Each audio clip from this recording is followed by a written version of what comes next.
Challenge कर दिया, नहीं लगने देंगे, कह रहा धर्मशाला है क्या ये? अरे धर्मशाला वो उनके बाप की धर्मशाला है क्या? वो उनके बाप की धर्मशाला है, वो नहीं लगने देंगे। क्यों नहीं लगने देंगे? उन्होंने तो भगा दिया, भीम क्यों सेना को भगा भगा दिया, दलितों को भगा दिया। क्यों भगा दिया? किसने कहा? किसको भगा दिया? लड़ाई लड़ रहे हैं, लड़ाई हमारी न्यायपालिका में जा चुकी है, सुप्रीम कोर्ट का संज्ञान में मामला है, वहाँ पे सुप्रीम कोर्ट ने भी कहा है, हाई कोर्ट ने भी कहा है, लगेगी। मतलब मूर्ति लगाएंगे आप? बिल्कुल लगाएंगे, इसमें कोई दो राय थोड़ी है, बिल्कुल लगाएंगे मूर्ति। क्यों नहीं लगाएंगे? किसी की बाप होती है क्या वहाँ जमीन? लेकिन भीम आर्मी की सेना गए तो उनको तो मार के पीट पीट के भगा देखो दिया। भीम आर्मी की मैं बात नहीं करता, भीम आर्मी कौन है, मैं ये संगठनों की बात नहीं करता। हमारे अगर दलितों को अगर किसी ने कमजोर किया है, मैं ऑन रिकॉर्ड मीडिया के सामने ये कहता हूँ, अगर हमें किसी ने कमजोर किया है, चाहे वो भीम आर्मी हो, चाहे वो बहुजन समाज पार्टी हो, ये लोग जब राजनीति करते हैं, जब मलाई खाते हैं, जब इनकी वोट लेते हैं, तब तो ये बहुजनों का ड्रामा करते हैं। और फिर अगर उच्च अधिकारी पदों पर ये बैठाते हैं तो किसी श्रवण को ये बैठाते हैं, श्रवण को अपना ओएसडी लगाते हैं, श्रवण को अपना पीएस लगाते हैं। क्या वहाँ पर दलितों की भागीदारी नहीं होती? कृपाल साहब, सबसे बड़ा सवाल ये है कि आखिर इस देश में दलितों पे ही सबसे ज़्यादा जुल्म क्यों हो रहा है? कभी दलित बच्चियों को जो है जिंदा गाड़ दिया जाता है, तो उनको जला दिया जाता है, बलात्कार होता है। बाबा साहब का भी विरोध होने लगा है, आखिर क्यों हो रहा है इस देश में? देखिए, दलितों पर दिन प्रतिदिन अत्याचार और बलात्कार इसलिए होते हैं क्योंकि दलितों के विभाजन इस राजनीति पार्टियों ने कई टुकड़ों में बांट दिया दलितों को। मेरा ये निवेदन है कि भारतीय जनता पार्टी की जो निकम्मी सरकार है, जहाँ जब तक प्रधानमंत्री नरेंद्र मोदी ये कहते थे कि अगर मेरे दलित भाइयों को मत मारना, अगर मारना तो मुझे मारना, लेकिन आज वो नरेंद्र मोदी जी कहाँ गए? जो आज जगह जगह हर स्टेट में, हर प्रदेश में दलितों पर घोर निंदा होती है, बेटियों पर बलात्कार होते हैं, बेटियों पर अत्याचार होते हैं, और वह दलितों के साथ दिन प्रतिदिन पीड़ा, शोषित लोगों के साथ थाने में FIR तक नहीं होती है, उनके साथ शोषण होता है, उनके साथ अन्य जातियाँ इतना प्रकरण होता है कि मैं कह नहीं सकता। माननीय प्रधानमंत्री नरेंद्र मोदी जी, अब इनके जिम्मेदार स्वयं आप खुद हो, ना कि कोई और है। लेकिन नीतीश राज में आजकल दलितों के साथ बलात्कार हो रहा है, बच्चियों के साथ हो रहा है। ये बहुत शर्म की बात है, बहुत निंदनीय है। मैं कहता हूँ बहुत निंदनीय, शर्म की बात है। जिस दिन देश का प्रधानमंत्री बिहार के अंदर जो रैली करने गया, उसी दिन ही दलितों की ये दिशा और गिरौनी हरकत, जिस बेटी के साथ बलात्कार हुआ है, क्या उस दिन ही ये गिरौनी हरकत करने का एक इंतजाम इस सरकार ने जो किया है, नीतीश सरकार ने और भारतीय जनता पार्टी ने, ये जुमला रैलियों में मजा चखने का जो ये समय बिता रहे थे, क्या इन्होंने आज तक उस बेटी को इंसाफ दिलाने की बात करी? जी बिहार गया और ये घटना हुई, तो इससे क्या कनेक्शन है, इससे क्या लेना देना? देखिए, जहाँ जहाँ मोदी जाएगा, जहाँ जहाँ भारतीय जनता पार्टी के लोग अपनी आवाज़ उठाएंगे, रैलियाँ करेंगे, जनसभा करेंगे, प्रदर्शन करेंगे, कोई भी दलित अगर भारतीय जनता पार्टी का विरोध करेगा, ये भारतीय जनता पार्टी के लोगों के हथकंडे है कि दलितों को, शोषित वंचित दलित थे, पिछड़े लोगों को मारा जाए, पीटा जाए, इनका दमन, इनका इस हिंदुस्तान और भारत देश के अंदर ऐसा प्रकरण होना चाहिए कि ये हमेशा ही पुराने समय को और पुराने जीवन को याद रखें कि दलितों के साथ ऐसा ही करना चाहिए। मैं चाहता हूं दलितों के साथ तुम्हें इस प्रकार की घोर निंदा बार बार करते हो, ये बिल्कुल गलत है, ये हमारी कमी है। इसलिए मैं स्वयं इस बात को मानता हूं, ये हमारी खुद की कमी है। दलितों के कई विभाजन, कई संगठन बटे हुए हैं। अगर जिस दिन दलित, शोषित, पीड़ित, वंचित लोग एक हो जाएंगे, हमारे पर ये घोर निंदा नहीं हो पाएगी। दलित होना क्या पाप है, क्या जुल्म है, क्या बेईमानी है? नहीं, दलित होना क्या पाप थोड़ी है, क्या बेईमानी है? ये तो जन्म, जिस परिवार में अगर जन्म दिया जाएगा वो उसी में ही ढल जाता है, इसमें वो कोई बात नहीं कि दलित ही होना। एक तरफ चुनाव है और एक तरफ नीतीश कुमार कहते हैं कि भाई जंगल राज नहीं है, ये लोगों का राज है, लेकिन आए दिन गोलियां चल रही हैं, बलात्कार हो रहे हैं, अपराध बढ़ते जा रहा है, आखिर क्यों?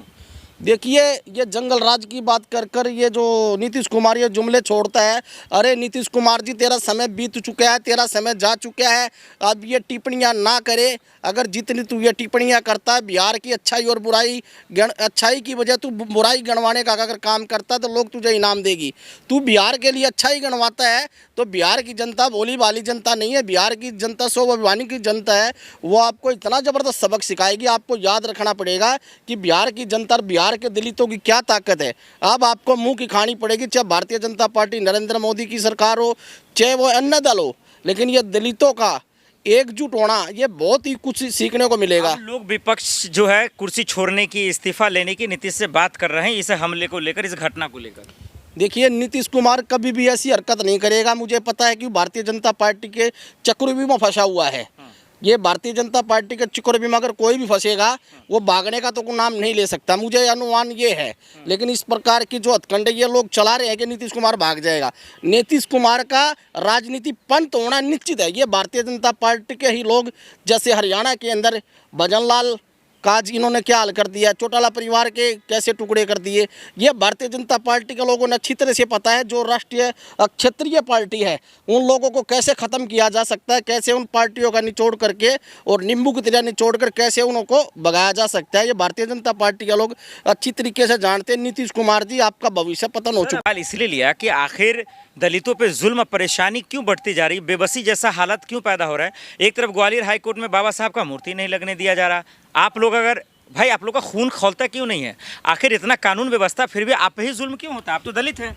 देखिए, दलितों पर उन पर ये शोषित दलितों पर यह अन्याय होता है जहाँ दलितों के विभाजन में जो फूट होती है, चाहे वो चंद्रशेखर रावण जी हो, चाहे मायावती जी हो, चाहे अन्य कोई और पार्टी हो जो दलितों के ऊपर राजनीति करती है, वहाँ दलितों को विभाजन की जरिए बांट दिया जाता है। मैं अपने दलित समाज के लोगों को एक आह्वान करना चाहता हूँ, पार्टी चाहे कोई भी पार्टी हो, कोई भी आपके साथ संगठन हो, अगर कहीं भी अगर आप लोगों से टकराने की कहीं भी कोई बात हो तो आपको एक हो जाना चाहिए। मेरा एक निवेदन है कि आप दलित समाज के लोग, कहाँ कोई प्रोटेस्ट कर रहा है उस बच्ची के लिए, मूर्ति नहीं लगने दिया गया ग्वालियर हाई कोर्ट में, वहाँ भी कोई प्रोटेस्ट नहीं है, या खुल्लम खुल्ला बोल दीजिए डरपोक है, आप लोग क्यों नहीं एकजुट हो पा रहे हैं। यार क्यों नहीं डरपोक कौन होता है? डरपोक वो होता है जो बिल में बढ़ेगा। हम तो बिल में नहीं बढ़ रहे ना, हम तो सामने खड़े हैं ना। मैं चैलेंज करता हूँ, मैं कैमरे पे आप बोलते हैं वोट देते हैं सरकार को, जिताते हैं सरकार को, फिर उसी को गाली देते हैं। मैंने वोट कभी नहीं दिया किसी को, मैंने स्वयं अपनी वोट अपने ढोल में डाली है, ये इतिहास है। मैंने स्वयं एमएलए का चुनाव लड़ा, खुद मैंने एमएलए का चुनाव लड़ा है, खुद जिला परिषद का मैंने चुनाव लड़ाया है। मैंने कभी किसी के तो मूर्ति तो नहीं लगने दिया बाबा साहब का, क्या कर लिया? नहीं, बाबा साहब का मूर्ति जरूर लगेगा, लेकिन वो न्यायपालिका सुप्रीम कोर्ट की संज्ञान में जो मामला, कैमरे पे बोलने से लगेगा? नहीं, कैमरे में मैं कहाँ बोल रहा हूँ, कैमरे आपका भीम आर्मी सेना कहाँ है, दलित कहाँ है? अरे भाई वो दलित नहीं है, भीम आर्मी कोई दलित है? मनुवादी तो विरोध कर रहे हैं ना, वकील कर रहे हैं ना वहाँ। इस बात का बाबा साहब की मूर्ति तो नहीं लगने दे रहे हैं ना। अरे बाबा साहब की मूर्ति कैसे लगेगी, बताइए आप कैसे लगेगी? बाबा साहब की मूर्ति लगने का तात्पर्य ये है, बाबा साहब ने कानून बनाया, संविधान बनाया है और न्यायपालिका सुप्रीम कोर्ट की संज्ञान में ये मामला है।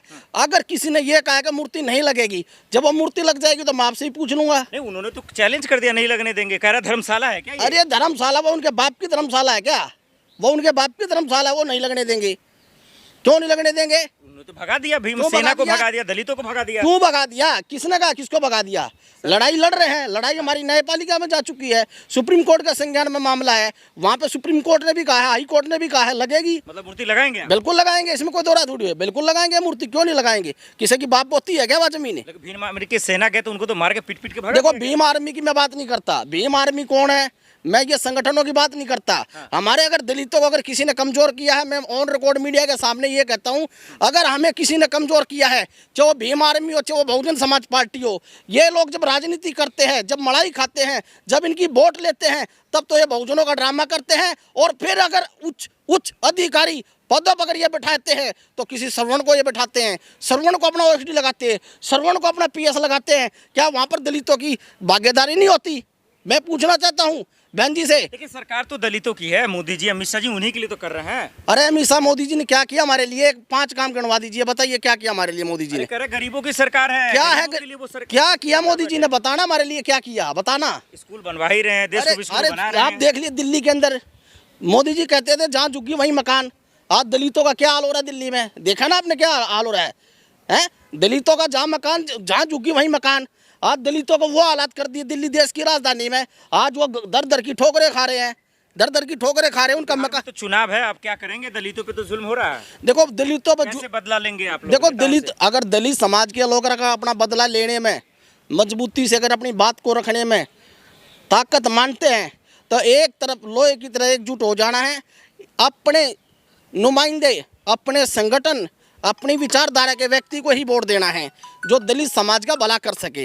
अननेसरी अगर किसी पार्टी की बहकाई में आओगे, ऐसे ही आप पिटते रहोगे, ऐसे ही छितते रहोगे, ये कोई हमारा बहुजन मीडिया नहीं, कोई हमारा कुछ नहीं करेगा। क्योंकि हमें खुद स्वयं उठकर लड़ना पड़ेगा, हमें खुद उठकर चलना पड़ेगा, खुद उठकर हमें अपना हथियार उठाना पड़ेगा।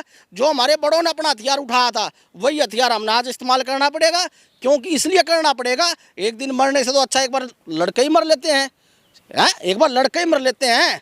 कौरव और पांडवों में युद्ध यही तो था, कौरव और पांडव में युद्ध यही तो था है। अरे भाई एक दिन तो लड़ना ही पड़ेगा। ठीक है। कब तक आप जियोगे, चलिए कब बहुत तक शुक्रिया। मरोगे?